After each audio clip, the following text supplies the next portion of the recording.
What? Do you do them? Do you put them on? What? Talking to the microphone. Hey! On the drive over here, I was like, this is a terrible idea.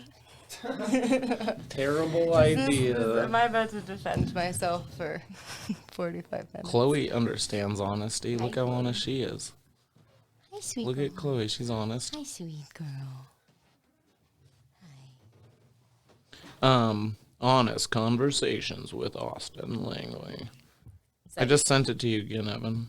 See if that in your Instagram feed or in your Instagram chats. You DM'd me. Ah! Hannah lies too much. No, that's not the... Hannah feels it's okay to lie. Yeah. We haven't started yet. So I don't know why. We haven't, no. We can do... See, look, it still says... I know, I'm changing it now. Chloe! Like, yuck. Excuse me. This is my personal God. space. Come in, we're open. Come on, hey. Oh, you are recording? Yeah, but I can restart. No, I mean, whenever. We can just count me down. Yeah. You like that? Yeah, that was fun. We did a countdown this morning. It was so cool. Ooh. Yeah. All right. I didn't play with it too well, but it was fun. Look at me with this dog. I know. Look at how cool Chloe's I look. the podcast mascot. In 4, 3, 2, 1. Welcome to Come In, We're Open. It's honest conversations with Austin Langley. Today on the podcast, we have a featuring guest. It's Hannah Popkins. Please give a big round of applause and move the mic a little bit closer to your face. There's a dog. There's a dog on my It lap rotates. here. It rotates. Welcome to Come In, We're Open. Hey, Austin. Hannah. I'm so happy to be here. Yeah, congratulations on Christmas break. Thank you. It's an exciting moment Thank in you. time. Yes, it's very exciting. No more work for me. Yeah. We had talked prior to the podcast, As we do. as we do outside of open mics and whatnot. And you Accosted you.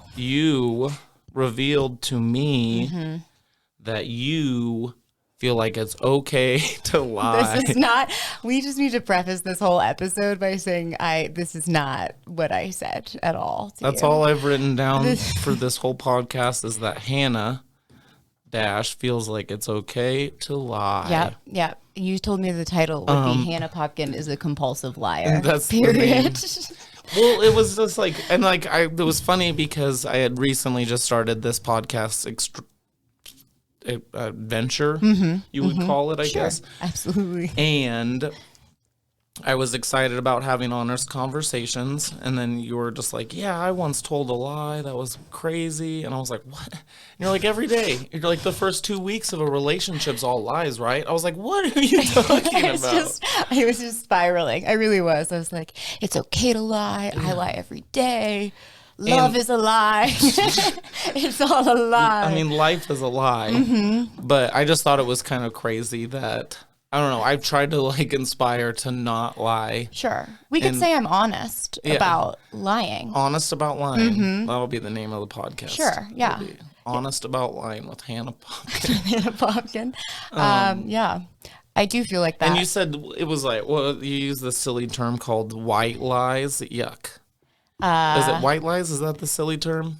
It depends on if you're going to be mean about it. But yeah, you said yuck, so I don't want to admit. Yuck. Well, it still has that the I word said that. lies in it. So. Yeah, I mean, I don't love the way that you're saying lies. It's venomous in your mouth. It is. I'm sorry. Yeah. I'll pull it back. Austin, I think you and I we're different people. I didn't want to bring you in here to defend yourself. And yet, I knew when I was driving over here, I was like, this is about to be an hour of me giggling and like wanting to leave the room as Austin berates me. No, I'll ease it up. No, don't you dare. Yeah, I do think. I mean, honest, you Austin, you were honest, maybe to a fault. I know. And I'm aware. I think we should talk about I've been fired from multiple jobs from being too honest. Yeah, I think that you think honesty is a good 100% of the time, and I just, I feel like we could have some banter about that. I don't know if for sure. I get that. I don't know if me being too, if I'm aware, I don't think my thought process is that it's good all of the time. I'm aware that there's bad times that honesty has bit me in the ass for sure. Yeah. Or I've hurt feelings, or I've offended people when not like trying to. Sure. Or So I'm just casual like, and cruel in the name of being honest, as Taylor Swift says. Yeah, T Swift. That's she actually sponsored this episode. She said she was a big fan of the podcast. Happy birthday, Taylor. T Swift, happy birthday. She said she's been a big listener for a long time. A long time. Long time listener to come in. We're open. Honest Conversations, sponsored by Taylor Swift. Taylor Swift reached out. Yeah, I think. Thank you for reaching out. Yeah, listen, and on one hand, I want to really intellectually defend myself. And on the other hand, I know that we're about to go through a story where I look so fucking bad and there's no defending No, it. and I came in hot. I came in hot. I'll agree. I love it. I came in hot just because it is almost crazy to me, I guess, just lying. I don't know. I think I'm just political, to be honest. Yeah. I think I care more. Listen, oh no, we're just going into it.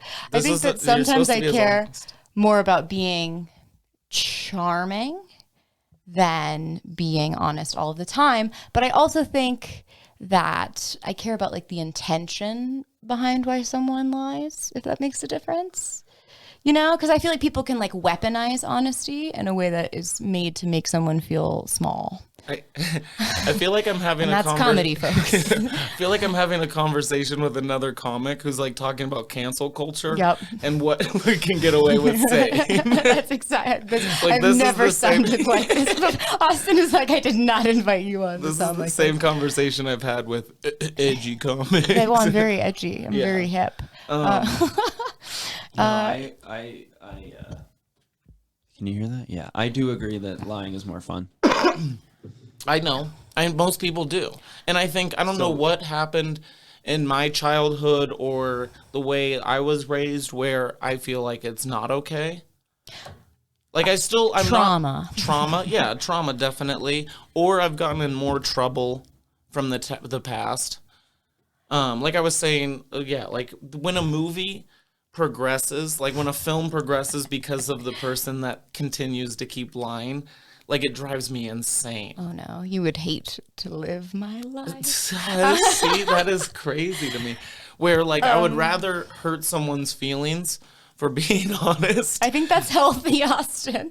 I do. I mean, I think that's healthy. I would rather accidentally offend somebody than have to make a story or like commit to that lie. How are we close? Well, it's just the question. Well, you just opened up about the whole lying thing recently. So. Well, I remember when we talked about this, you were so appalled because I was like, "What about when you started dating someone?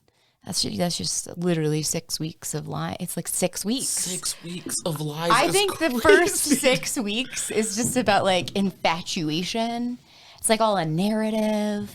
You're lying, I'm lying, we're lying in bed. It's just lies. Everyone's lying all the time. Yeah. There's something kind of cute about that, though. I don't think I've ever approached any of my, especially serious relationships, with open up and lying. You know. Every man I've ever liked goes on solo hikes. And I always have to be like, yeah, that sounds like a lot of fun. Like maybe we could hike together someday. That's the biggest fucking lie in the world. Why would you even say that? It's just the dance, Austin. It's the beginning. It's the fun piece. I love to ski. It feels like flying. I've never been skiing. Like as a skier, that's a great you movie. sound like an idiot. It's just I think there's something kind of magical about people wanting to impress each other so much that they align to a narrative that is fictional. And as I say that, I think I sound like a fucking sociopath. I would also like to say that I'm honest too. I agree. I think you are honest. I don't think that. I just am appalled. Like, of course, people lie. Like, people lie every day. I don't. Yeah, that's wild. That's don't. wild. I know to me. people do think it is crazy, but like I feel like my my idols, the people I've like inspire, are living their true self.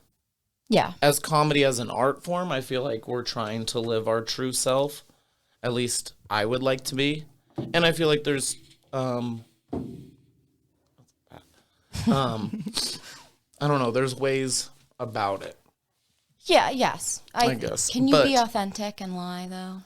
I'm sure, but that takes probably time and practice and a She's skill sitting that on your couch. yeah. I know. That's like a skill I don't even want to acquire. I know. I Listen, have the weird like when I do make like a silly joke or like kind of a lie, it's like sarcasm. I'm like, yeah, you totally did great up there.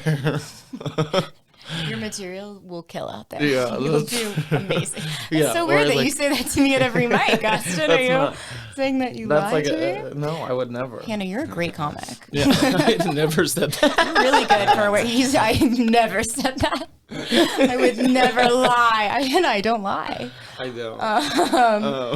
No, listen, you're right. I would never right. even say that I'm a great comic. Like that's like a bold statement. I don't know. I would say you're a great comic. Well, I appreciate I lie. you. Yeah, you are a comic. But I'm a liar. You're a liar. I just, first of all, I'm actually a very bad liar, and that is true. Ask anyone. I'm like really bad at it, and it's very obvious. So you can always call Yeah, me. I'm very bad at it, but like I don't. I'm trying to think of like the last serious lie besides like outside of an open mic where I'm like, oh, great job.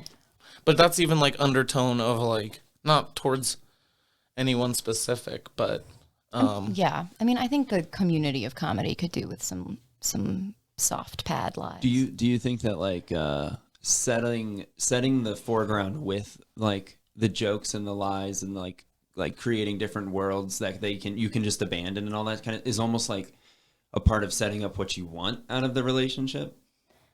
No, that's a great question. I Because I get that. Yeah, I mean, I think if as long as you have a similar.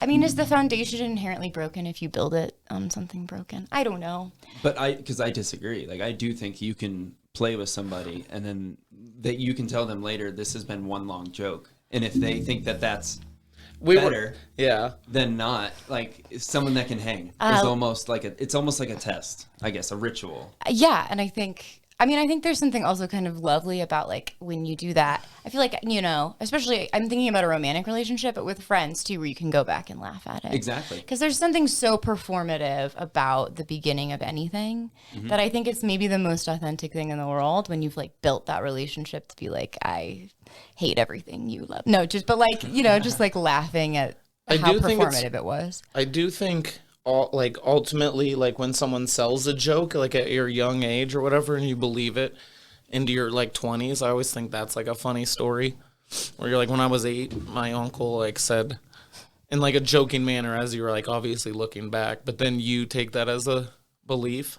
Yeah. That's always the funniest lie to me because I'm like, that person never even meant to do it. They were just like doing a bit and then you bit on that bit. And now So they could be lies or they could be called bits. bit. That's comedy. Yeah, I bro. don't do lies. I do bits.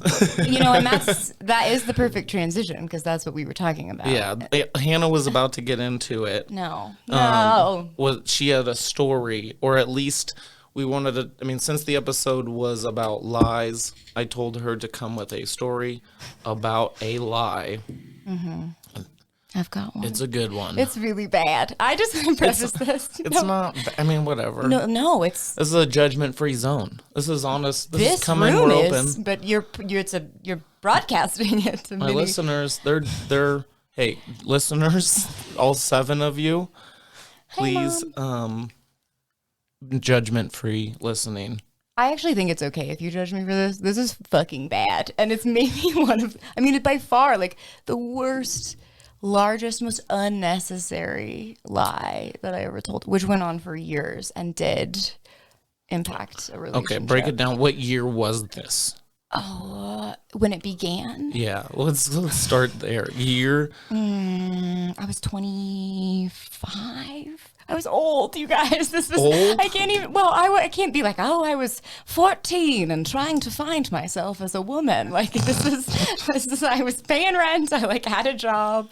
25. You were 25 years old. I was 25, and this man. Well, no, that came later. Yeah, okay, 25 years old. I was 25 and I worked at a job and they thought I was funny. And so they asked if I did stand-up comedy.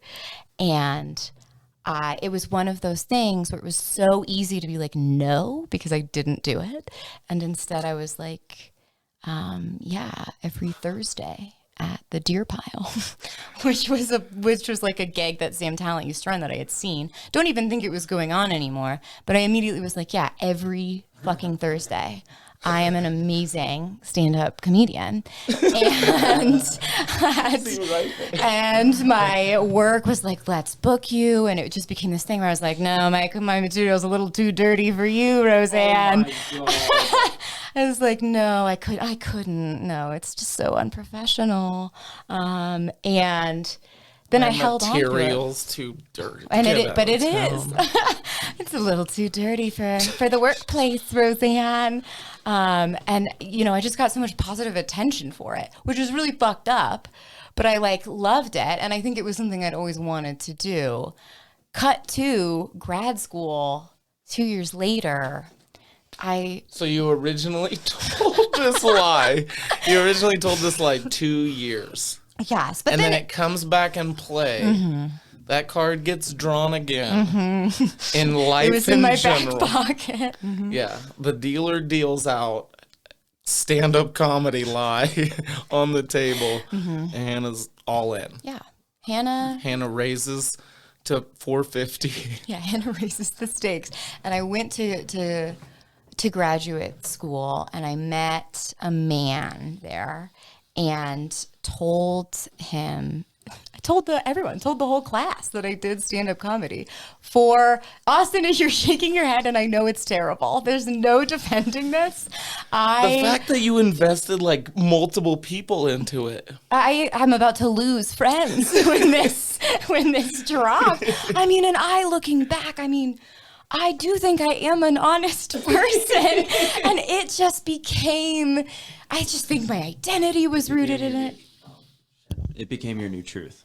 Yeah, and it was like something I wanted, right? Like I was like, I think I could do this, but I didn't have the confidence, I guess. So it sounds like it's like an unhealthy manifestation. That's the title. Unhealthy manifestation. When I lie about something that's maybe will happen later in life. Yeah, it's fucked up is what it was. And then, yeah, I told my boyfriend at the time that I did it. And then that was an issue because then you start dating someone and they're like, you don't go to the Deer Pile every Thursday. Like, you're at my house. So then I had to make up another lie that I like quit because it was too toxic of a community, which was a very easy, oh my God, I should not be saying this. No, keep going, please. Which was like an easy out, no, right? Wait. Let's get back into the boyfriend situation. Mm-hmm. This poor man, this sad sap that couldn't read through you, this gross human. No. He was a poet. Oh, gross. He was even an artist. He was in a band. He was in a very successful band, and then he left to work as a social worker. But he was a poet. And his family were artists. Man, inspirational. Yes. It was very classic me. And his family were artists, and this is why this is bad, is because I could just tell he just like fucking adored this fact about me. He like thought it was so cool.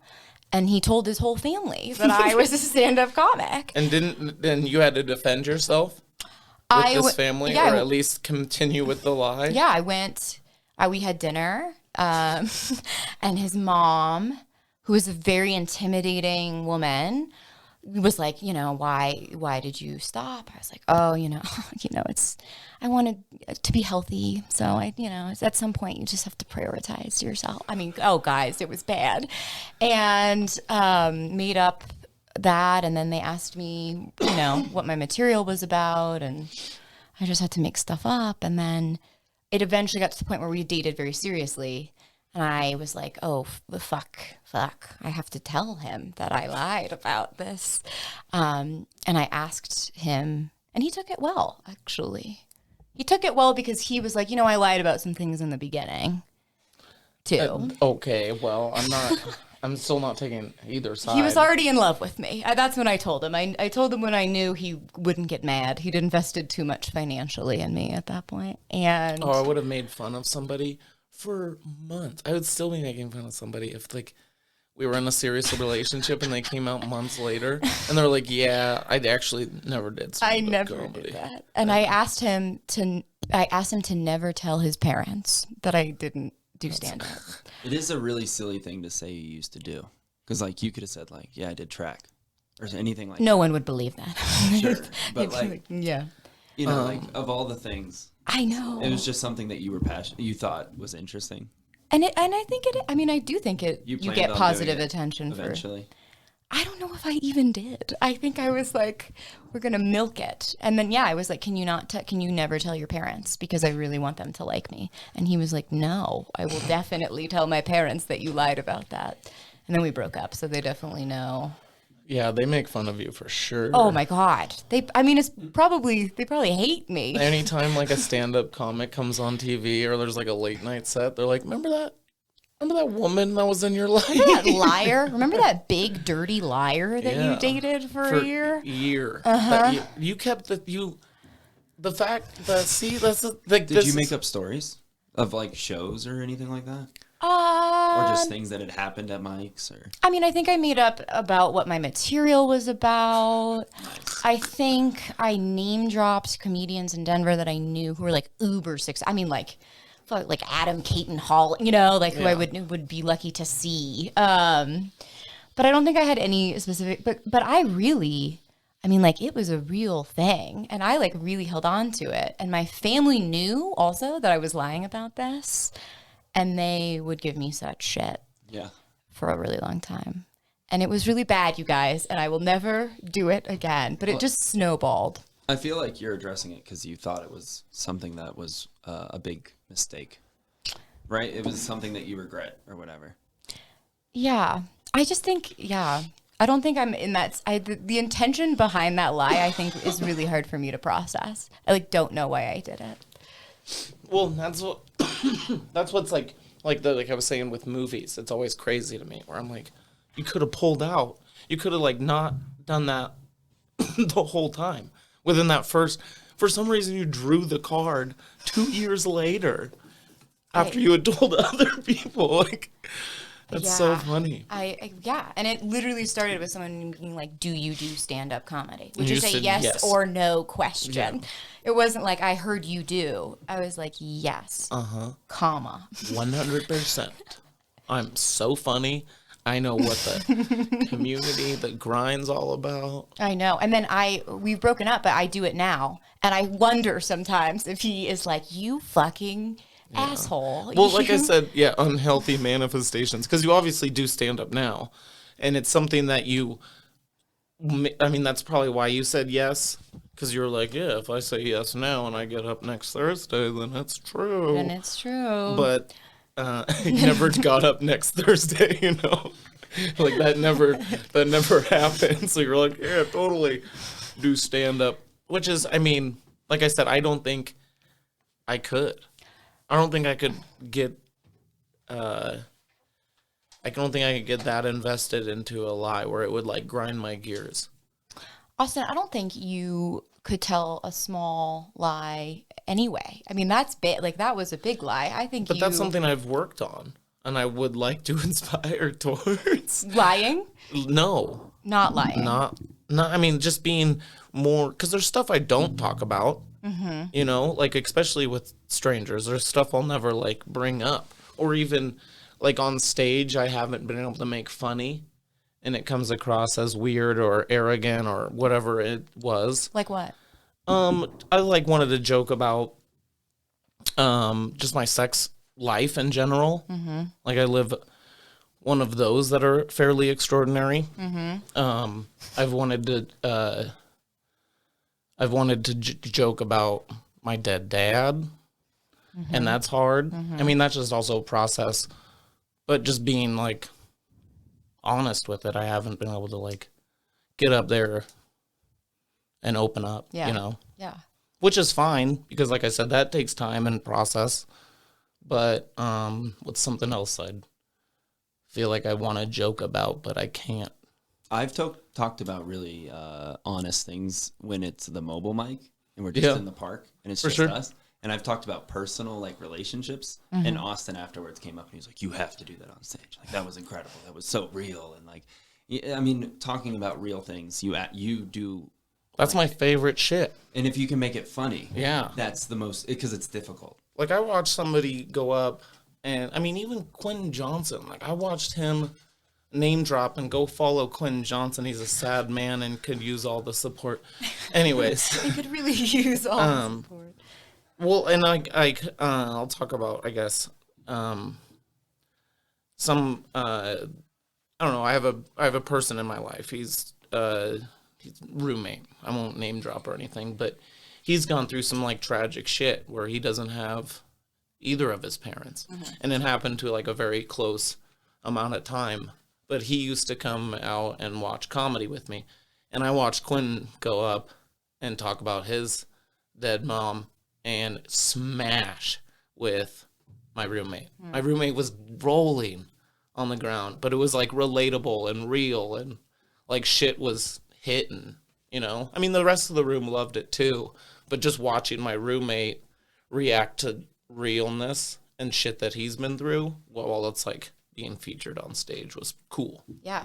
Well, and it's like being vulnerable mm-hmm. too, which isn't always honest, but when you can do it, when you can be honest and vulnerable. It's a weird line to toe because some people think you're almost mocking a serious subject, but if you're being real about it and talking about your own personal experience rather than just making fun of subjects that you don't understand, or maybe, you know, like if it is a real thing to you, it hits in a special way. Yeah, sure. If it connects with that person that relates to exactly what they're talking about. Yeah, there was a comic who's had a parent pass away recently, and I watched him get up. And, I mean, it wasn't, like, amazing. It wasn't, like, crushing room. It was also in a broken room, too, where it was just, like, not able to succeed. Or, I mean, like, all odds against you, whatever. He just talked about that real shit. And I was like, this is dope. Yeah. No matter what, if it's not getting laughs. Or if it is, it's just, like I said, the honest, real shit is what I look for, and not necessarily look for, because I'm obviously silly and ridiculous up there too. Well, you talked about a few things you want to be more serious about on stage that you wish you could talk about. Hannah, do you have any subjects that you feel like you wish you could talk about on stage that you haven't written the funny joke to? I don't think so. I don't know. I think I talk about anything that I want to talk about, to be honest. Yeah. But I think for me, it's like about timing. Like there are certain things I know I could talk about, but I'm just not there yet. But it's, you know what I mean? Which I guess is kind of what you're saying. Yeah. But I do think it's a type of thing where it's like, I feel like my whole life I couldn't help but not be myself. Like even sometimes where it really impacted things negatively for me. Like I've always talked about what I want to talk about. Yeah. But, I mean, I have too, especially one-on-one. And when people are interested, but on stage, I don't know, it's tough. And like I said, I'm always going for the laugh. So there's things I want to talk about, but if it's not getting a laugh, I will move on to the next subject, you know? Yeah, I mean, I do think there's some things that I care too much for to put on stage. For sure. Right. And it isn't like I'm trying to write a joke about them, but there are some things to me that are still in my life like a little bit too fragile, I guess, to put up there. But I also think that's healthy because I think that comedy isn't therapy.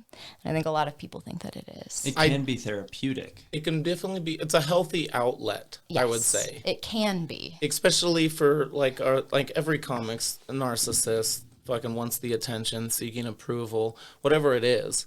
But you also see that by some crazy guy at an open mic last night that walked in and made a scene and got fucking floored, you know? Mm-hmm. Like that happens in the same situation where it's like there's healthy outlets. And somehow signing your name on a list with 25 other people and doing it into a microphone in front of strangers is a healthy outlet. It works, you know? I don't always agree. No, it's okay. So it has its highs and lows, I would say.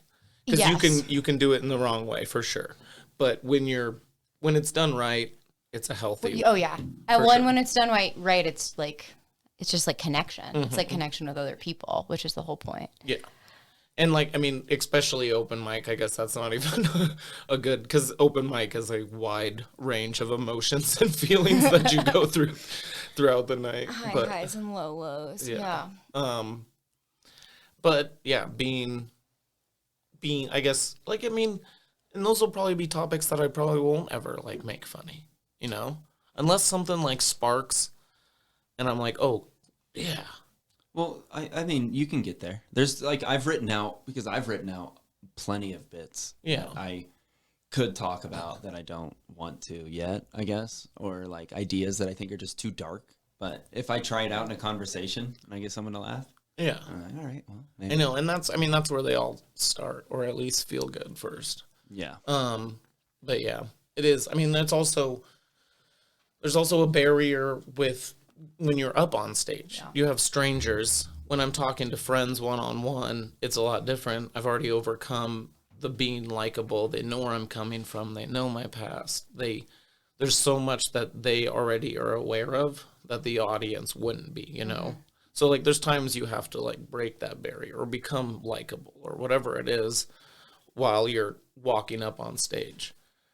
To be even, like, or have that material 10 minutes in your set after you've already done, hey, I'm a recovering alcoholic, this is my family, this is the people I come from, this is my father. You know, like, I would have to have a bigger ramp up to get there. Yeah. I would have to want to do my whole comfortable 10 minutes that I've got right now, which is off the rails and weird, but it's whatever. Austin Langley. Yeah, but I would also want to do that 10 minutes before getting into this is my father, you know? So you've got Floundering for 5, I got Traumatizing 20. I got all my comedy specials coming out in the next 18 years. A comfortable 10.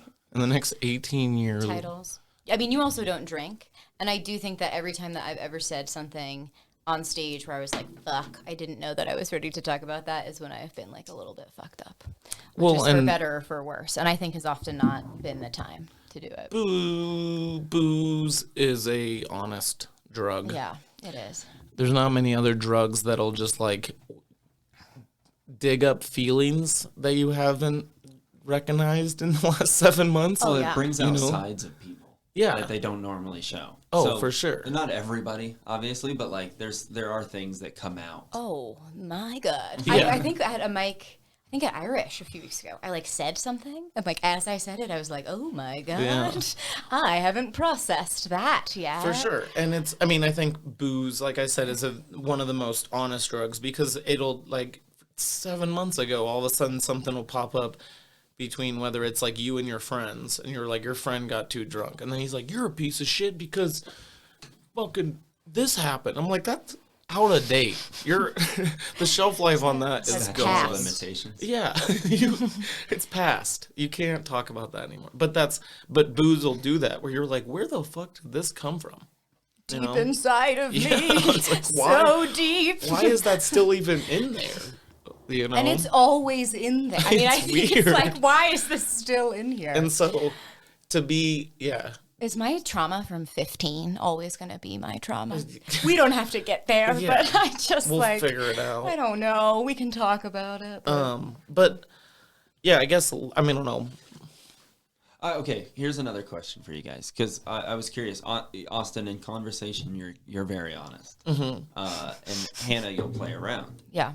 Do you guys think that other people are doing those things? Like, do you believe everything coming out of people's mouths, or do you assume people are joking? Hannah, like, is there like in an honest like in a normal conversation, do you think people are being honest? In my perfect world, everyone will be honest. Oh no! Usually, Your smirk right no, now I would is be so- making me uncomfortable. If that was the regular, where people were just cold and straightforward, if we all that sounds had, like hell, oh, Austin. that sounds so nice. This sounds like the worst part of New York City. No, for like, it's just everyone had the honesty of like a 7-year-old would be so funny. No. It was so funny. No. It'd be so good. This is why you like running roasts. Yeah, because it's honest and gets to the grit. No, it's mean. It's mean. That too. That too. But when I hope people are in my normal conversations being honest, but I also think I can know the difference at least a good amount of time when we're doing a bit or it's honest conversations, because there's change in tone. It also depends on who I'm talking to. There's some people I'll just do bits with and never have a normal conversation with in general. Or there's people I really like, we're like, hey, dude, I had some shit go on today. Do you mind taking a sec? And that all comes like hopefully natural, but it's part of, I think, just reading the room. Because there's some people I've never had a serious conversation with in my life. Hey, it's me. Yeah. You're also able to gauge honesty, I think, very well, Austin. Yeah. I think you call people out all the time when they're not being honest, myself included. I mean, we've had conversations where you're like, "Fuck you," and I think like that's just who you are. You got a good radar for it. Yeah. I don't know. I just assume people are just like putting their best face forward. You know what I mean? I don't think I've earned people's honesty yet. You're just hoping for the best face, not an honest Yeah, one. I want the best version of yourself for the first 3 months. See, and and like, that's- then we can get into that's like a all of your version. gross shit. I only want one version of Austin. Well, I don't we wanna have all to only worry. get one version of Austin. So I don't want multiple versions of Austin. I just, people, when you get into the nitty gritty of them, are just the fucking worst. Oh, yeah. Like myself included. And so it's like, maybe if we can like prolong the face for a little bit. I'm not going to blame anyone for doing that. And I think like, it's fun. It's fun. I don't know. Fun. I just assume people are navigating by putting on a face. And that Yeah. doesn't really bother me. Okay. I'm sounding like I'm like consistently going to Mike's line. This is not true, but I think I still don't believe you do comedy. No, just joking. I don't. I paid for this. Yeah. What about you? I think I do a blend of both. You're the perfect mix. Well, You're like, Austin and I's child. because I find them both interesting. I can respect both. Like, there are people that like, I don't think I've ever had an honest interaction with that I've been like, I'm just going to pretend to be normal and get through this and then goodbye. Because I don't want to make some weird face and like make them think I'm weird.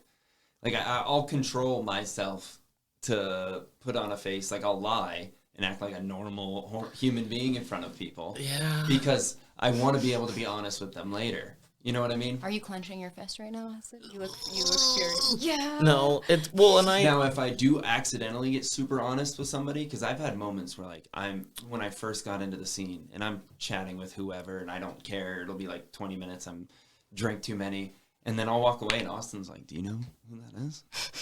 Like, dude, and then I'll watch him be like, "Hi," and Austin will just say hello to the person and walk away. I'm like, "Oh fuck, I was just way too honest with them." Austin's nervous to be completely him in front of whoever this is. That's happened multiple times. Oh, for sure. Because, and like, and that's, yeah, I do. Where I think even that person might have liked me better as that honest person. For sure. Than just walking up and being like, "Oh, hello. Nice to meet you. Hi, I love your comedy," and then just walking away. So like there's a balance of like where how honesty can help you, but also like you don't want to fuck shit up by being too honest. For sure. And and there is still comics that I like look up to, and I feel like in the last year stopped kind of giving a fuck. I'll talk to You say that to me all the time. Yeah. Hannah, stop giving a fuck. You do. You say that to me all the time. I know. It's hard. It is one of the hardest things I've overcome in my life. I'm not doing a good job at all. I give a lot of fucks about what people in this community think about me. A lot. Well, it dials down to my clothes. I've never even I'm wearing. Yeah. And like Austin, I don't think cares. Not in like I'm not saying you dress like you don't care. I'm on a podcast and I dressed up. Yeah. I'm wearing heart sunglasses. Like, what is this? No, I get it. But also, I think that just comes down to being whatever your true self is again, or you're most comfortable with, or whatever you're honest with. I don't know. It's a hard thing, I feel. And I still don't do it, obviously, because there's people that walk in the room while I'm on stage and I get all giddy. And I'm like, oh, fuck, this person's watching me. But I still hopefully overall will get laughs, is what I mean. But that's why comedy is confusing. It's because it is honesty, but it also is performance. Uh-huh. I mean, it like literally is. And you cannot, even if the words you're saying are true, be honest all of the time.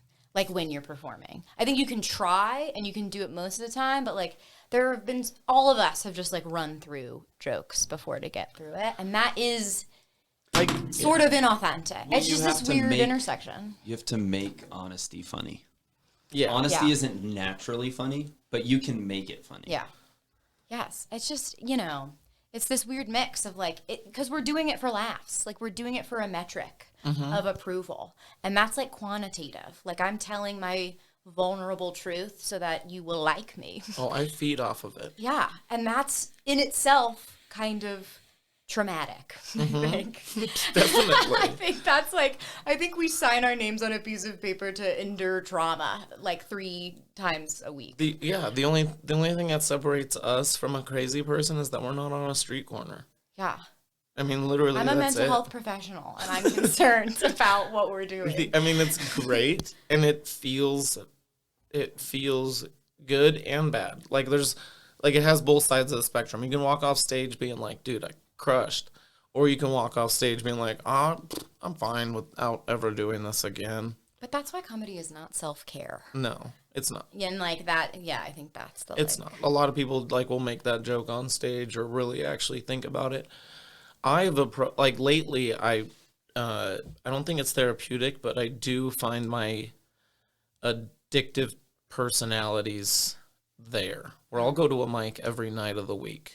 I don't know how you do that. Just because it's like something to look forward towards. It's what people do when they are like, hey, I'm going to happy hour. That's just because you get to see me at night. Oh, I'm going to the bar. Yeah. It's a sense of FOMO with you. It's not even, I don't even know if it's FOMO. If you do something fun that isn't a mic, you'll still struggle with the fact that you didn't get up on stage. That's the addict in me. Because there's times where I've tried to avoid comedy altogether, and an hour later I find myself standing outside of an open mic, being like, what the fuck am I doing here? Why? It's literally shivering outside. Yeah. Please let me in, please. It's literally the alcoholic in the bar, where he's like, why am I here again? Chain smoking Just outside. here I am, taking it in. As opposed to me, who I feel like when I go to open mics, it's like going to the gym. Like I don't want to do it, and then every time afterwards, I'm like, I'm glad that I went. Well, and it's the same thing with, even people going to the gym. Like if I go a day without, working out, I'm grumpy. Reps. Yeah, it's the same thing with fucking coffee fiends. We're like, don't talk to me till I've had my morning cup of coffee. I've done my open mic. Roasty Ghost Coffee. Check them out on Instagram. Roast Goes, hashtag. Don't talk to me till I've done my 5. Don't talk to me until I've done my 5. Don't talk to me. That's almost like one of those people that take it way too seriously, and they're like focusing on their papers. Yeah, it's the same. Yeah, it's the same. Everyone, go to every mic. Hit every mic. I know, because there's mics I avoid actively. Hashtag Langley. There's mics I actively avoid, but I don't. Yeah, I think. I'm impressed that you do that though, and I do think it's community, right? It's the building. Community. People get up every night and just come for the hang. I've seen people be here for years, But I mean, not even. Yeah. So your heaven. This is Austin Langley's heaven. I'm not going there. Hold on. Is an open mic where Yuck. people are shouting at you honest truths. No. And then you smoke a cigarette and then you leave. That sounds like hell. That is everything that I'm hearing that you say that you love. No, that's my. The whole time he's kind of root beer. No, The I whole feel. time drinking I feel, coffee, just getting yelled at, and then he walks away. I feel like I talk about comedy like a guy who's trying to better his life. He's like, someday I'll overcome this and I'll be able to achieve better in life. You know how much better my life was before I started comedy? Do you know how much a healthier lifestyle I lived before I started comedy? know how much healthier of a life. 174%. I've done the math. 174%. In terms of like your physical health? Physical, mental, Emotional? emotional. As a mental health provider, that's scary to me, though. That we should talk about that. You want to talk about it? You want to talk about my See, this is why I left. When I did it at 25 because it was too toxic. Yeah, this is exactly why I left. But it's like, it's the small achievements. It's the progression. It's feeling myself grow as just a funnier person. It's all weird, addictive things that are a part of it. They're healthy addictions. I mean, maybe, I guess. To an extent. Yeah, you can abuse any... Is any addiction healthy? I think so. You need it? I don't know. That can be like an addiction to like hugging people. Oh, I guess that can get weird too. Yeah, that can get weird. That would be offensive in like the first month. You're like, I'm addicted. You're like, sir, you're in the court of law. He's like, I love hugging people. I'm addicted. I love hugging people. It's just some like free spirit hippie. You don't know me. He gets all chained up. Like, I was raised on hugs and acid. Silence of I the love Lambs. hugs. Hug me tight. Grateful Dead. Yeah, I don't know. It's got its highs and lows, but I feel like I talk about comedy like an addict talks about booze. Where it's like not, I mean, it's like I said, my lifestyle was immensely, is that a word? Do you have a ritual? Before comedy? Well, with mics. With mics? Yeah, What if do you that's your mean? addiction. Like Most addictions come with a ritual. Do you have a... Kicks open the doors of his van. Yeah, I didn't know. 3 cigarettes. I didn't know there was rituals with addiction. I never did any rituals with alcohol. Or I don't do any rituals with cigarettes. Just crying. Really? Yeah. You don't like flip a lucky cigarette or you don't pack it a certain amount of ways or anything? No. You don't put it in a certain pocket? I don't think I'm a ritual person. Well, I have I'm so sentimental. I was going to say. I have I don't know if it's a ritual. With comedy, I try to get like 3-4 laughs in with whoever I'm standing around. Sure. Yeah. Before I get going, before I walk on stage. And it's usually some dumb bit where I'm like, holy shit, what am I supposed to talk about?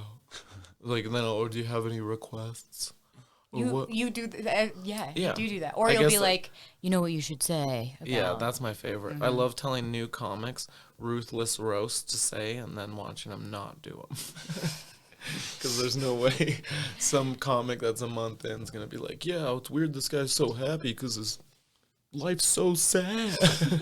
I'm like, say that, it'll be great. And they're like, no, I'm not going to say that. I'm not going to say I tried to get you to do an impression of the comic.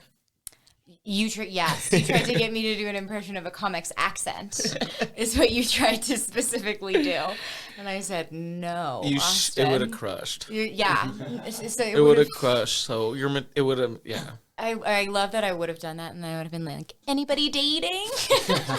Just like would You have just made do no sense. a really offensive accent impression. People would be like, what is with Hannah's comedy recently? She did facial expressions and everything. It was really gross. Yeah, that was mean. That was mean what she mean. did up there. And then she just went into dating? Yuck. Yeah, she's a liar. She's a liar. Seemed honest to me. It's the most honest thing I've ever done. One of the segments we did was mediocre affirmations. So like just very blanket, easy pieces of advice that seem obvious. Do you have any mediocre affirmations for me? Am I For allowed liars, I was gonna Yeah, say. for liars. And then you could do for honest. Just hey, keep up For truthers. Keep up those silly Keep up lies. those silly lies. Yeah. Keep them going for a few years. Yeah. You got it. You got it. You Tell their parents that you do that art form you obviously don't do. never done. Keep going. Be There's something beautiful about the fact that it's continuing. Yeah. Of the lie. I mean, this lie. Isn't that true? Yeah. Isn't that? It's all full circle. It's all full circle. Like I said, unhealthy manifestation into your life. Because you obviously do comedy now. But obviously. But you obviously lied about it for like 3 years. I've lied about doing comedy longer than I've done comedy. And that's an honest truth. Yeah, we'll have a return episode when you meet your lying date. You're like, oh, I've been actually doing comedy for 3 years now. I can talk about it. And now I can finally talk about it. I should send this to his parents. We Be can like, call hello. them in. Hey, just wanted to let you know we recorded a podcast about lying, and I did a bunch of it. No, I didn't do a bunch of it. I'm still a very honest. I know you're gonna try and end on that, and I won't. I don't know what we're. Yeah, you steal it's like stealing valor. To Austin, claiming to be a comedian for a while. Ouch. I just think it really it's like, hurt. Yeah, I Austin. just feel like you. I could feel that lie when you were making it long before we ever even knew each other. I was like, there's someone lying about this. I can sniff it out. How many are still lying? lots. Quentin Johnson to be one. We'll have to get who was we won't throw anyone under the bus. I know. Do you have any? It was just a joke. No.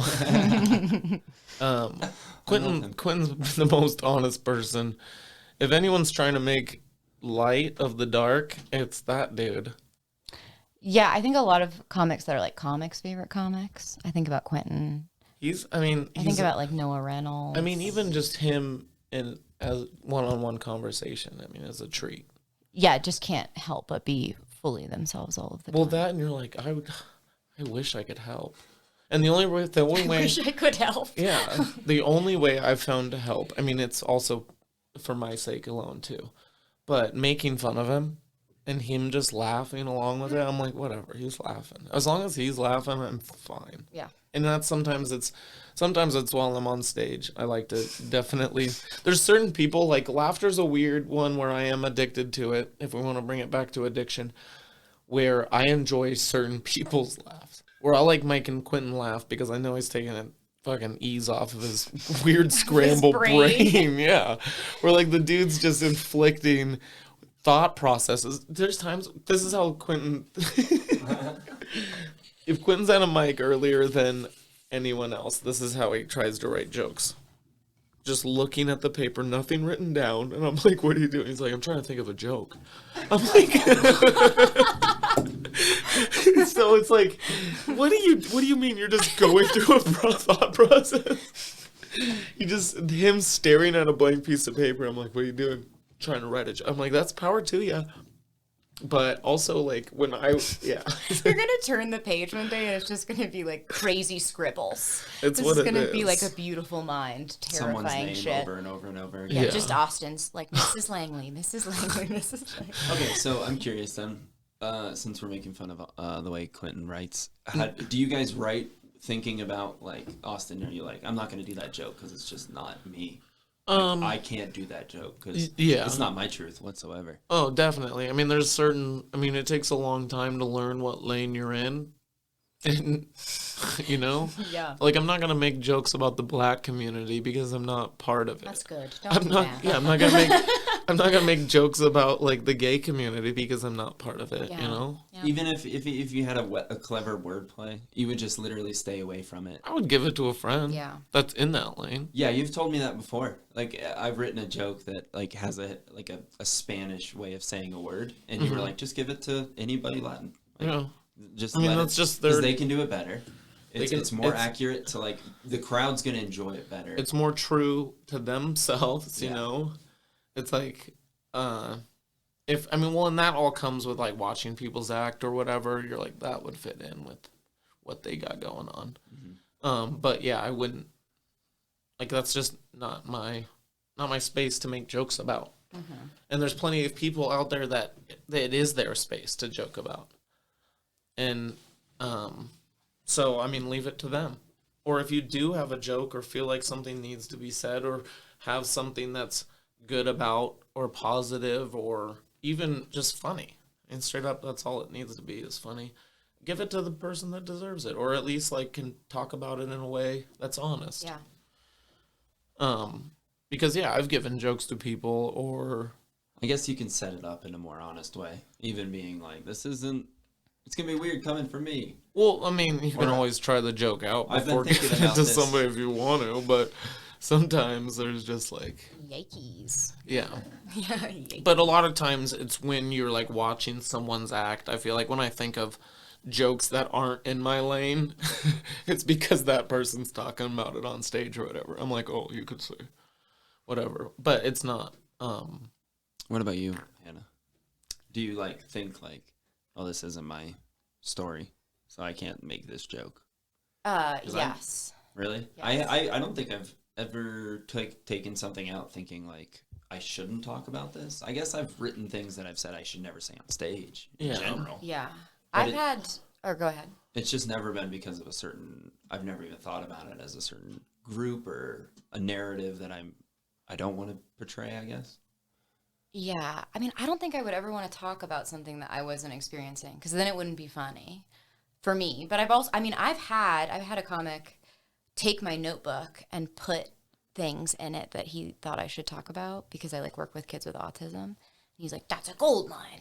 And I'm like, that's like not my jam. And it's different if it's like a story. Like if you have a story, you're like, hey, me and the kids were out the other day. Yeah. And this hysterical thing happened. Yeah.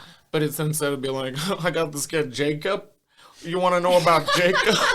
Jacob's got this wonky. No. I know, but it was really intrusive. I mean, for somebody to, I don't know. I think I'm getting very attached to my notebook in like a little creepy way. And for like someone to like take it and like write in it something that like I'm like that is not mine to tell. Yeah. Felt very like viscerally uncomfortable for me. I really didn't like it at all. Yeah. It's literally like looking into somebody's brain. Looking at somebody's well, notes and stuff. every time I've ever like, especially in my younger comedy path, told a story that like wasn't mine. Where I'm like, one time my roommate had this happen. It just never hit. No, it never came off, and I realized pretty early on that I was like, that's not mine. Like if anything, it has to be a story I've gone through.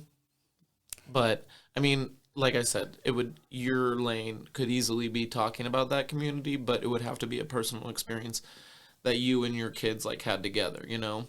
Yeah. But you're not like, it's almost more empowering being like, you couldn't be like I said, they got this one kid. Man, oh man. Man, oh man. Man, oh man. Yeah. I mean, you could, but it would come off as you were being rude. Yeah. You wouldn't believe what me and the teachers say about him. Yeah. We got Show his picture on stage. Yeah. What a fucking little idiot this Keep kid hiding is. his lunch. Yeah. I can't find it anyway. It's so funny. Fucking worst. Yeah, it's different if you're bullying these kids, Hannah. Are you bullying these kids, Hannah? Be honest. I am not in the union, so I'm not going to say anything. Those kids 100% are bullying you, so. I do have, Did I tell you that I had a kid the other day in group come up to me and say, "Are you trying to be funny, Miss Hannah?" And I said, "All of the time." Yeah, I said, "Please laugh at my jokes." And I said, "You can't be mean to me at an open mic because I run group for kids with autism." So they're ruthless. Yeah. My God, they're significantly more honest. That's that honesty I want to get to. I want some autistic honest. Do you want my job, Austin? I want some. That's that. Oh, it's so funny. Those kids are real. Hannah, those kids are real. Those kids are speaking the truth, Hannah. Yeah. Why do I do my job? We should switch. If anything, I'm gonna. If there's a kid, there's a kid that you want on the podcast, I'll interview. There was this. We're kid. Going on a field trip. Kids. You bring 12 autistic kids into the studio. Welcome to Slaughterhouse. Now we're being interviewed by Austin.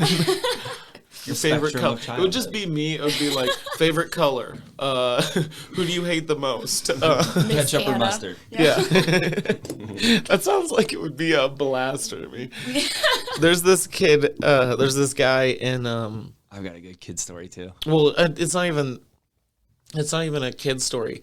There's this comic in LA. He goes by the name of Autistic Thunder, and he's a very large autistic man. Shout out, go follow him. He's part of Roast Battle. The dude's a genius. Anyways, I watched a show one night at the Comedy Store in LA. An Autistic Thunder's segment was that he was not capable of lying. And so he would get up on stage with another comic who could like riff with him and stuff. And the audience would ask him questions that he would have to answer honestly. And so there's this large man who's been doing comedy for a very long time. Like I said, he's the hype man of Roast Battle every Tuesday night at the Comedy Store in the Belly Room. Go check him out. Autistic Thunder. Austin, you know what the last lesson we did was? It was called the social fake. And we got the kids bad gifts and wrapped them. And then we made them open it and we recorded them. And we made them use their social fake to say nice things about. So we're literally I actually just am teaching children to lie. Yeah. Which you would be really offended by. But we call it, are you using your social fake? Yeah. You need to pretend like it's nice. So I've got a story about being honest. One time, I don't know how old I was turning. I was like 11. And everyone had been playing Boggle in school. And I hated Boggle. Mm-hmm. I can't spell worth of shit. I hate words. I mean, I don't hate words. I obviously like words. Yes, you're a comic. Anyways, this kid, Nate, got me Boggle for my birthday. And I immediately said, God damn it, Nate. I hate Boggle. See, that's one of those moments, Austin, where you and I differ as people. And I cringe about this still to this day, where I'm like, God, I feel bad that I was so mean to Nate on my birthday. You cringe about your truths, and I cringe about my lies. Yeah. But we're all just cringing. When I felt bad, I'm glad we got to talk about it, because I've been cringing. Maybe it'll be a release here. Shout out to Nate. Nate, I won't give your full name out, because he's a much more successful, better looking man than I will ever be. He has seen me do comedy. He said, hey, great stage presence. Oh. Which is always my favorite honest response when coming off stage. Hey, great stage presence. You mean, nope, not funny? Okay, never mind. I stood up there good. People were listening. You were comfortable with what was happening up there. You stood up there real good. For 5 minutes. Oh, man. That was impressive. There was a kid at summer camp, and he was on the spectrum, and he was one of the funniest humans I think we've ever met. Like, literally, other counselors, like, saw it in him instantly. Like, the way he would observe the world was like so one morning, because every morning we would read like morning like updates and what was going on with the different classes. I'm like reading all this off, and he tugs on my shirt and he's like, hey, I need to say something. Tight. And I'm like, okay, dude, here you go. And like we trust him because you never give the mic away. Yeah, that's so funny. And the kid, he pulls up a box of cereal because it's breakfast time, and he just starts reading the nutritional facts of like Fruit Loops. Dude. And every counselor just sits back and we're like, this kid's the funniest thing. Like, it was amazing. Kids got time. That's genius. It was, yeah. Like, I mean, that's like Andy Kaufman level of genius. Like, hey, you know what I mean? Say you guys know, and then just started going into it. It's fucking genius. That dude. 15% grain, 9% sodium. Still remember? It was. So Did you even introduce it? Like, hey, this like, guy's got something to say. That's so funny. That's so cool. And it was like that. Everybody died. Like, it was so funny to watch somebody kill that. Like, wasn't doing that. Like the fact that he doesn't even have to embrace like the weird energy, and it's still already like crushing. Yeah. Where he probably didn't even break a smirk. He probably didn't even smile once when he was like, even know if he was trying to be funny. Yeah, reading these. Yeah, he's like, hey, this is something everyone should know.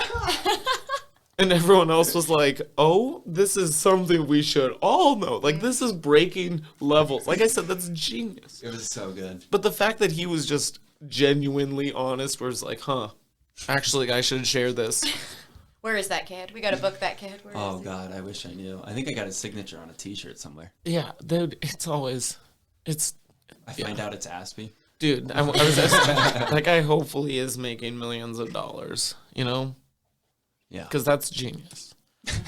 He just takes that act. I feel like, the honest thing, when people can't lie, that's like better. Like that, when I watched that dude on stage, just the audience ask him questions and him respond in a genuine way was so funny.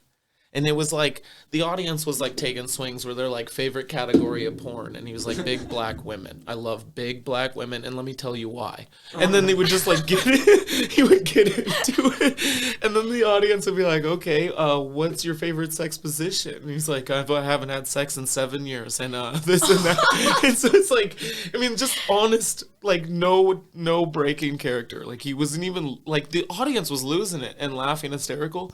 But he was just like, nope, this is what I'm supposed to say because I can't say anything else. Check him out. It's great. Hannah, I'm curious. We were talking about like asking people questions and being very honest with it. Do you have any questions for Austin? Like, do you want to put him in the hot seat? This would be a fun segment to close out with. Questions for like every episode where like, sure. What do you think I should be more honest about? Or even like, are you curious about something? Mm-hmm. Like, you know, this is called Honest Austin.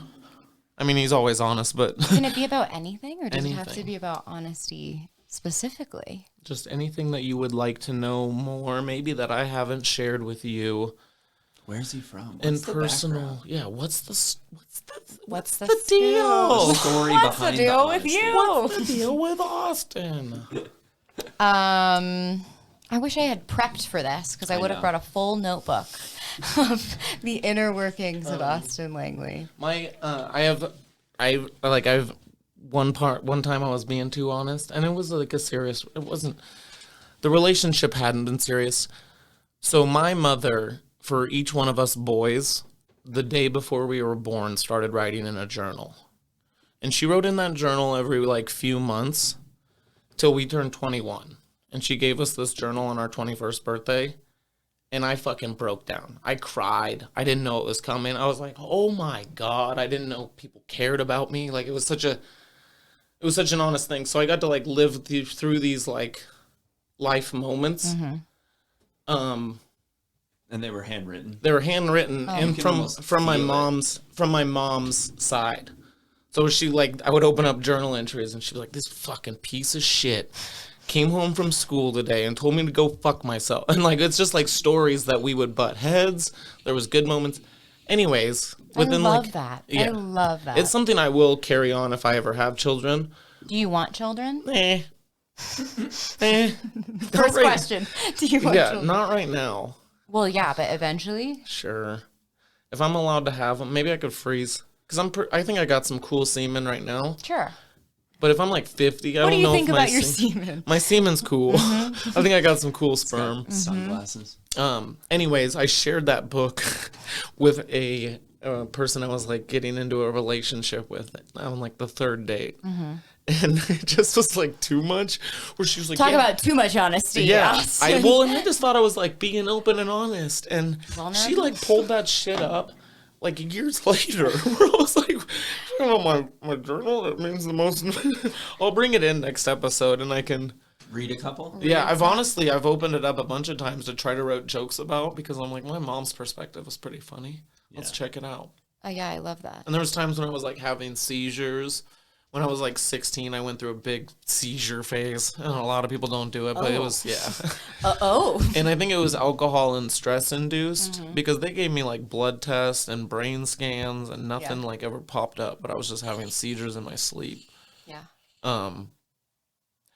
Anyways. We all go through phases. I don't know why I brought that up. Me being just too honest. Sharing too much information early on in a relationship. Like I said, there's things I won't talk about, but it's hard to like... When it's there in the moment, I'm like, oh, yeah, check this out. Anyways. Listen, I do have a question for you. Because we've talked about, I think, like, pragmatics, right? Like, I think I'm a really pragmatic person. I don't know what that word means. Just, a realist. Yeah. You know what I mean? As opposed to, like, an idealist. Mm-hmm. Would you say that you're, like, a realist versus an idealist? And how often do you think about the future?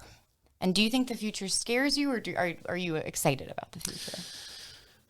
It depends on what is happening currently in my life. Mm-hmm. But right now, I'm kind of excited about the future. I love that. It's hard for me to say, but I am.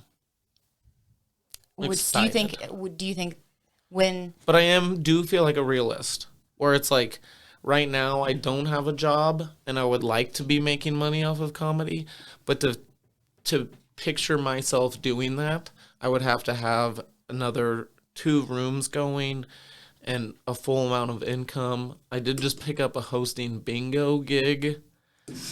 Last night when you were like, put it on your calendar. Come to the Edgewater Marketplace, December 26th, 11 p.m. We're doing bingo, PJ bingo. Oh my gosh. Buy your beverages, get fucked up, get away from your family. I don't know what else to say. I'm hosting a bingo. No, yeah. And it's money in my pocket, and it's fun. Hopefully I'll get comfortable quick and be able to like riff and make jokes on whoever's there, you know? Yeah. Do you think you've always been positive about the future, or is that a recent change for you? No.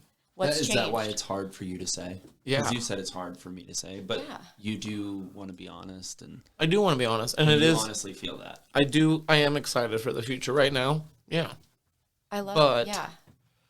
But has that shifted? Like, what shifted? Just the last year of doing comedy, confidence, feeling funny, getting booked, whatever it is. Yeah. I don't share enough on social Hanging media. out with Evan and I. Yeah, I mean, you two alone. Yeah. No, but it was worth it. It was worth it. It's just for the first time I feel like in my comedy path, I have momentum. Yeah. And people enjoy me. I would agree. Was that too serious of a question? No. Because I could also ask about your perfect threesome. A perfect threesome? Yeah. That's been there, right done here. that. Been there, You've already done had that. it? Yeah. That was me, T Swift, and Viggo Mortensen. Don't tease me. Yeah, well, it was a blast. That's why she's sponsored? Yeah, she's sponsored. Viggo didn't, though, I noticed. Viggo, he... Felt left out. he was just the silver fox. He just jerked off in the corner. Really. Is that a threesome? Yeah, it was more... And that was ideal. Yeah, that was my dream. Yeah. Not to have taken away from that really beautiful, solid moment of an idealistic future. No, I do feel like being a realist, though. Like, I am excited. I don't think you're a real... I mean, you are a realist, but I'm surprised that you answer that so concretely. I think you have a bit of optimism in you. Oh, 100%. Like I said, I'm excited about it, but excitement's maybe not a good thing. Or it can't be like... Oh, yeah, now you do sound like... Yeah, excitement. I'm excited to... Whatever. My whole life, I was kind of told to live life in the moment. Yeah. Or cherish what you've got now. Yeah. And so That's it is... huge. It is hard to look into the future, or at least be excited about it. But to get there, I feel like I'm heading in the right direction. That's lovely. It's hard to say, though, like I said, because every night of this stupid art form we decide to partake in can be very defeating. And there's times where it goes weeks of just being defeating. And I will tell you that right now I do feel defeated in my art form, where I'm not making it. I'm not, like, surviving off of it. Yeah. So it means I still don't have a job, and I'm stressed about money, and that... Venmo me at no, I won't. But it's hard. Yeah. I don't know. But it is still true. I mean, you still are. I am excited. I'm excited. I love. Okay. Interesting. How do you feel, Hannah? Like I said, it is hard to say. About the future? Yeah. No. I mean, I things are actually pretty don't. tight in the moment. Yeah. I actually think I'm maybe the opposite. I feel like in the last year, I feel like just kind of apathetic to it all. Well, we all had healthier lifestyles before we started comedy. Yeah. And that is the thing, is comedy, I didn't do it 6 months ago, and now it's like such a huge chunk of my fucking life, and I don't know how I got here. I don't know. I think my upbringing was very different. It was very like always the future. Like, what are you doing? Like, always be making sure that you're doing what you can to be successful. Like scheduled out. Yeah, regimented. and just very like, you always do. They're just like, you just need to be successful, and you need to like think about things in a really realistic way. It's like realistic Jews who are like, listen, you could go at any moment. So I think for a long time I was like floating, and now I'm kind of like, I don't know if anything's gonna work out anymore. But there's kind of, we've talked about this. I think there's kind of a beauty in that. Because life becomes about other people really, really quickly. So I think it's kind of cool to not know. Well, and it's almost like, I've been raised, I don't know. pour, and there's almost like an excitement to it. You're like living life on the edge, day, month by month. Who knows? Who knows? Enjoy the moment. But yeah, so like that's I think Opposed to my accumulate. Yeah, I don't know. Yeah. I mean, ultimately, the life I would like to live is not the here and now. I mean, sometimes I do comedy and I'm like, why the fuck am I doing this? Don't we all? Preach. I don't know. Preach. Evan, why are we doing this? It's a fun. I talked. It's fun. It's fun. No, well, it's like a. When it's good, it's so good. Challenging. When it's bad, it's bad. And like for some people, it's so easy. So like it's almost like this weird like constant goal setting, which it reminds me of skateboarding, where like you could just be really stylistic and kill it right out the gate, or you can work for years and years and years and years, and you can create new things. Like there's new options. There's it's so open. Yeah. And I feel like similar to skateboarding at this point, I am almost addicted to the progression part. Yeah. Or watching myself grow, or being able to do that confidently and get laughs out of it, or have something weird that I never even planned on before going up on stage and having that work, and that weird magic moment of the there, you know? I don't know. I wrote a bunch of jokes I thought were good. I found out they worked. And then, like, I decided I'm going to do, like, a whole set related to something completely different that I've never talked about. And then that worked. And I was like, oh, my God, I could do it again. Magic moments. Yeah. And I bet I could do it better next time. And like, but then you don't. Yeah. And then you're like, oh no. I But know. then you do. I know. It is addictive, for sure. Definitely. Yeah, it's the highs and lows, baby. But I do like seeing the progression at this moment, and that's why I mean that's so weird. I've never seen any progression with your comedy. When can I expect that? Well, the bar stools are getting higher. Yeah, I'll stand on a taller bar stool if you want me to. I don't know if I'm an introvert. But I mean, even watching friends grow, you're like, dude, that was dope. Yeah. Never seen you do that before. That was sick. Oh, it's so when fun. you ripped into that heckler and it fucking got a laugh. Yeah. That was the cool part. The rest of the 4.5 minutes sucked, but that 30 seconds you had, it's cool. You know, that's all. It's like going to the skate park and getting one trick and not and walking away. Or when you hear somebody do the same bit for months and then they twist it a little bit and go into a different avenue, you're like, oh, nice. Yeah, that's the fun part too. I would also just like to say, I just had a moment of realization where I do think, Austin, you're like so honest, but I think women in comedy could say this. I'll speak for all of them. Where that was a joke. I can answer it. Where, you come across this thing where, and I guess this is just everyone, right? But people say really shitty, mean things about your comedy, and then it's like, just kidding, right? Like I just did a few minutes ago, but where it's like, where it's really like gutturally cruel, right? Like that's, you're so shit, and why do you do this every week? Just kidding, it's a joke. Mm-hmm. But like you have never done that. I think taking a joke seriously, like he knows when it's a joke and he doesn't take it personally. No, I think in terms of like, because you knew me really early, like when I first, like when you saw me at like my second open mic, right? Mm-hmm. I think you've always been brutally honest with me about many things with comedy, but I think when I also think about who's also been the kindest to me after sets, it's been you too. Like, I don't think you want to acknowledge that, but I do think that you give the moments of kindness and vulnerability are greater with you because they're earned, I guess. Well, and honest criticism. Yeah. And I think people respect that, but I'm also not. You're not weaponizing it, I guess. I'll criticize for sure, but hopefully in a way that you will take it to heart and maybe sharpen whatever that was. You'll criticize, but you'll also compliment. Stop trying to make yourself be mean. You're also very nice. Okay, I appreciate it. Mm-hmm. I took a screenwriting class once. You also don't. Well, yeah, we'll talk about that. But you don't loosely criticize. You criticize if there's like a need, or you'll just play with the person, but you're not going up to be like, "Wow, that was garbage." Yeah, I did last night. Yeah, maybe you shouldn't be doing this anymore. Yeah, Jesus Christ. No, I'm just kidding. Yeah. But it's also even as a host, like it's crazy to me watching someone say something hateful or absurd, and then the host go up and be like, "Yeah, give it up for him." I'm like, "What? No." Yeah. Make fun of that person for saying whatever they decided to say. Yeah, you toe the line.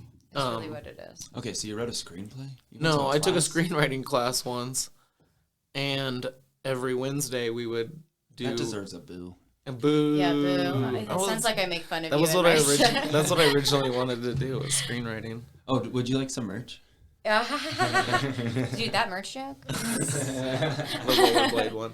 Anyways, every Wednesday we would do criticism on each other's work, and I loved it. Oh, that's my worst nightmare, Austin. Make people cry, and like even the teacher though was like, because we would write them out too, and then we would talk about it in group.